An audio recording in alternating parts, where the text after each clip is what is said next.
Hi, um, sitting out here on just behind Fredensborg, I guess, overlooking Oslo. The sun is setting. I'll give you a little look. There we go. Oh my god. Okay, that's enough. Today I want to talk about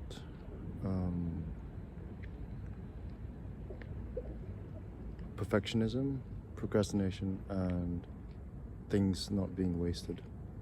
I don't think anything is wasted, but that is often an excuse I used to tell myself before starting things. So, especially with programming, if I knew what I was gonna make wasn't gonna be good, I just wouldn't start it. With gymming, if I didn't have the proper routine or working out schedule, I just wouldn't start because I wanted to have the perfect setup. Otherwise, I thought it'd be wasted. And it's kind of a false choice because part of doing anything is just showing up and engaging in it. So yeah, I didn't think of those two as being that parallel, but or that similar, but I think they actually are.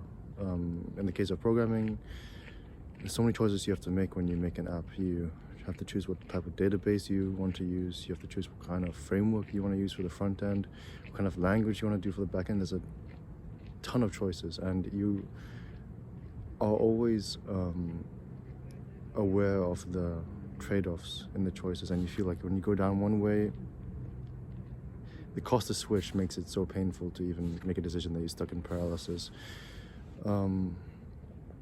So having worked on Promise App for about a month now, a bit less, I can see that even if I started in Vue, which is a programming framework, and I switched to React, the logic is basically like I could transfer a lot of what I had done, and writing it in React took me 3 days.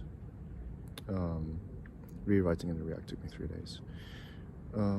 With gymming or training, I wasn't sure about what I wanted to do, but getting in the gym, getting that habit, getting used to doing pull-ups, that just paid off. I got stronger in general.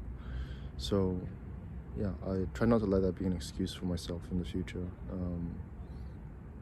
and just going forward. And I think an example is obviously writing, because if you're writing something creative, you kind of think, who will read this? What was the point? But there's always something, you always kind of dig up something, and if you want to be good at anything, you have to do a lot of it. Whether that would result in anything spectacular is a different story. Comes down to skill, luck,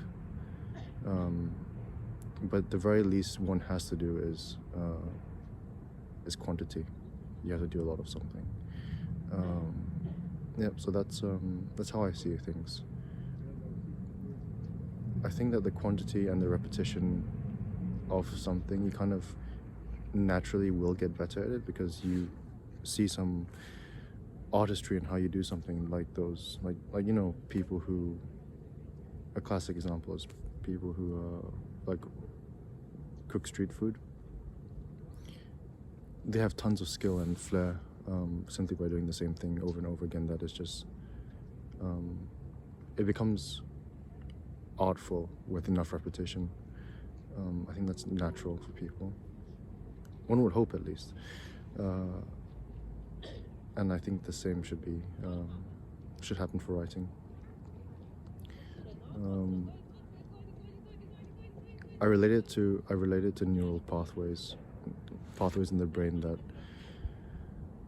that strengthen through repetition, and I think I'll talk about that next time. What kind of habits one chooses to have and how to have them. But that's it for today. Have a good night, and see you next week. Peace.